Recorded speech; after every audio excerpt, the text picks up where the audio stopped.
Maria Zarif à Montréal sur TV5 Monde dans MO. Vous avez choisi un livre, L'infini dans un roseau, l'invention des livres dans l'Antiquité. C'est signé Irène Valéjo. Qu'est-ce qui vous a plu dans cet ouvrage?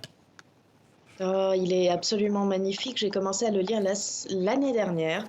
Et d'ailleurs, dans une conversation avec Irène Vallejo, elle me l'a dit qu'il lui a pris 7 ans à écrire. Et je peux comprendre parce que c'est à la fois, c'est un essai en fait Mm. sur l'invention des livres, mais au-delà des livres, de l'écriture et du pouvoir de l'écriture et à quel point c'est fondamental en fait de notre humanité, de la civilisation. Mais c'est raconté comme un roman, c'est raconté avec avec des passages très très savants, très historiquement recherché, mais beaucoup de candeur aussi, Mm. beaucoup de candeur sur son enfance et où on se retrouve en fait quand le monde du livre ou le monde de l'écrit s'ouvre. Quelque chose se passe si on y pense dans notre enfance et puis on remonte à très très longtemps, à la première autrice de l'humanité, la première à avoir signé un livre qui est une Mésopotamienne, on remonte aux Grecs, aux Romains, on va très loin et c'est exhaustif. Et c'est un livre magnifique auquel je réfère beaucoup en ce moment, surtout avec ce que je travaille sur mes prochains films. Et voilà pour ce coup de cœur. Yuxek, vous avez choisi le nouvel album Poèmes pulvérisés de Léonie Pernet. Dans son titre Réparer le monde, Clara Isé l'accompagne au cœur. Pourquoi ce choix? Pourquoi ce choix?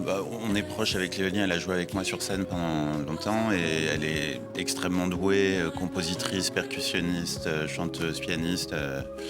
Et ce morceau, en l'occurrence, est vraiment incroyable. Enfin, je suis hyper content pour elle d'être arrivée là, parce que ce morceau a vraiment une espèce de puissance poétique et musicale que je trouve dingue. Mm. Clara Isé, hyper douée aussi. Enfin, je trouve que c'est une belle génération de chanteuses et chanteurs et d'auteurs et d'autrices qui inventent un peu une nouvelle façon de faire de la pop de manière un peu plus poétique. Poétique, ouais. Voilà, parce que moi j'avoue que je commence à avoir un peu de mal avec la musique pop en général, et ça me donne vraiment envie à nouveau. Est-ce qu'il nous incombe de réparer un peu le monde? Qu'est-ce qui au fond nous empêche? Qui au fond nous empêche? Qu'est-ce qui tend nous encombre et qui fait que l'on laisse jusqu'à l'ombre de ce qui nous reste? Regarde ce qu'il nous reste. Et je l'ai vu en Qu'est-ce qui concert tend nous encombre?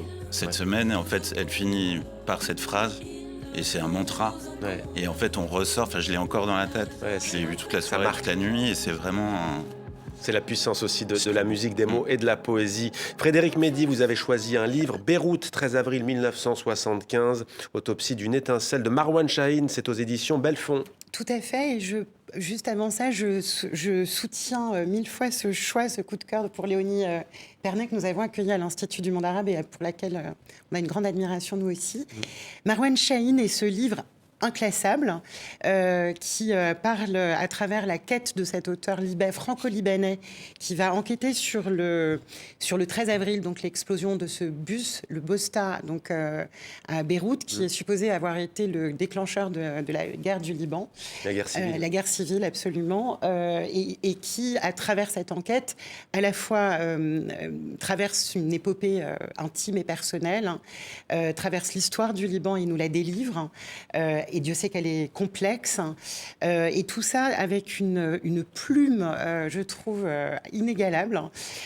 C'est truculent, c'est précis, c'est référencé, c'est sérieux, c'est scientifique, c'est tout ça à la fois.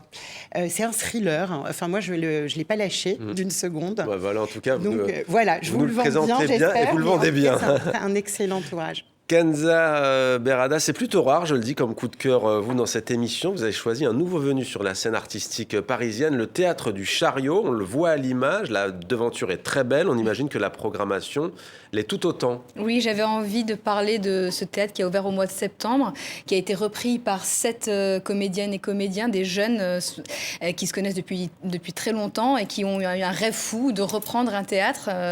Et je trouve ça assez extraordinaire par les temps qui courent, justement, vu de la difficulté qu'on a de remplir des salles, d'avoir de l'argent tout simplement pour produire, pour faire des pièces, etc. Et donc je trouve que c'est un très beau rêve. Eh bien, longue vie à ce nouveau venu.